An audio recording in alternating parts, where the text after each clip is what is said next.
ஆறுமுகத்தை தொழுதவருக்கு அனுதினமும் ஏறுமுகமே. எல்லா புகழும் இறைவனுக்கு, எல்லா புகழும் முருகனுக்கு. இன்றைக்கி என்ன நாள்? திங்கட்கிழமை. நம்ம கோயில்கள் எந்தெந்த கோயிலுக்கு எந்தெந்த நாளில் போனால் சிறப்பு, என்ன பண்ணினா சிறப்பு, அதை பற்றி தான் இப்போ பேச போகிறோம். இன்றைக்கி திங்கட்கிழமை சிவபெருமானுக்கு ரொம்ப உகந்த நாள். இன்றைக்கி சந்திரனுக்கு உகந்த நாள். சந்திரனை சிவபெருமான் தலையில் சூடி கொண்ட நாள். பிறை சூடியிருப்பார்.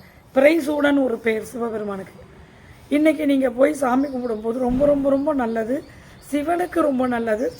சந்திரன் கலைகளுக்கு உகந்தவன், தொழிலுக்கு எல்லாத்துக்கும் உகந்தவன். அவரை போய் தரிசனம் பண்ணி சந்திரனுக்கு தீபம் போட்டு, சூரியனுக்கு தீபம் போட்டு, சிவபெருமானுக்கு தீபம் போட்டு, எல்லாருக்கும் தீபம் போட்டு வில்வம் வாங்கி கொடுத்து அர்ச்சனை பண்ணிவிட்டோ இல்லை கொடுத்துட்டோ நீங்கள் வந்தீங்கன்னா ரொம்ப ரொம்ப ரொம்ப விசேஷம். திங்கக்கிழமை போகிறது சிவபெருமானுக்கு அவ்வளோ விசேஷம். செவ்வாய்க்கிழமை எங்கே போகலாம்? செவ்வாய்க்கிழமை நம்மளுடைய முருகன். யார் அவர்? செவ்வாய் பகவான்.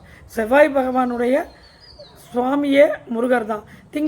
திங்களுடைய சுவாமி சந்திரன். அவருக்கு அரிசி, பச்சரிசி. இவருக்கு முருகருக்கு துவரம்பருப்பு. அவருக்கு சரிங்களா? அந்த துவரம்பருப்பில் தான் தீபமே போடுவாங்க.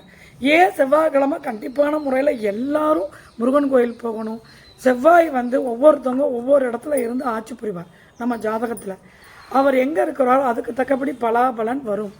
நீங்கள் எல்லாருமே இந்த கிரகங்களுடைய கண்ட்ரோல் எல்லாமே அதனால நம்மளை காத்து ரட்சிப்பார். நிறைய பேருக்கும் செவ்வாயும் சனியும் சேர்ந்திருக்கும். அது அவ்வளவு உகந்தது இல்லை. யாருக்கெல்லாம் செவ்வாயும் சனியும் சேர்ந்திருக்கோ அவங்க கண்டிப்பான முறையில் லவ் மேரேஜ் நடக்கிறதுக்கு 90% சான்ஸ் இருக்குது. இந்த மாதிரி இருக்கவங்களுக்கு ப்ராப்ளம்ஸ், குடும்ப வாழ்க்கையில் ப்ராப்ளம் இந்த மாதிரிலாம் வரும். அதனால் நீங்கள் என்ன பண்ணணும்? முருகரை போய் தரிசனம் பண்ணணும், சாமி கும்பிடணும், தீபம் போடணும். எல்லாமே போட போட நல்லாயிருக்கும். அதே போல் யாரெல்லாம் கோயில்களுக்கு போனால் தீபம் போட்டுக்கிட்டே இருக்கணும்? சிம்மராசி, தனுசு ராசி, மேசராசி. இது மூணுமே நெருப்பு ராசிகள். நீங்கள் எப்பயுமே வீட்டிலையும் சரி, வெளியிலையும் சரி, எல்லா இடத்துலையும் சரி, நீங்கள் என்ன பண்ணணும்? தீபம் போட்டுக்கிட்டே இருக்கணும். போட போட போட உங்கள் குடும்பத்தில் ரொம்ப ரொம்ப ரொம்ப விசேஷமாக இருக்கும். அதே மாதிரி இந்த அஸ்வினி, மகம், மூலம் இவங்க 3 பேரும் விநாயகரை துதிக்கணும். டெய்லி விநாயகரை துதிக்கணும். விநாயகருக்கு தீபம் போடணும். இல்லை விநாயகரை ஹலோ ஹாய் சொல்லிட்டு போகணும்.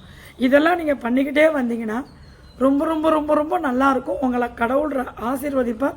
உங்களை பிரச்சனையிலேருந்து காப்பாற்றி கொண்டு வருவார். ஓகேங்க.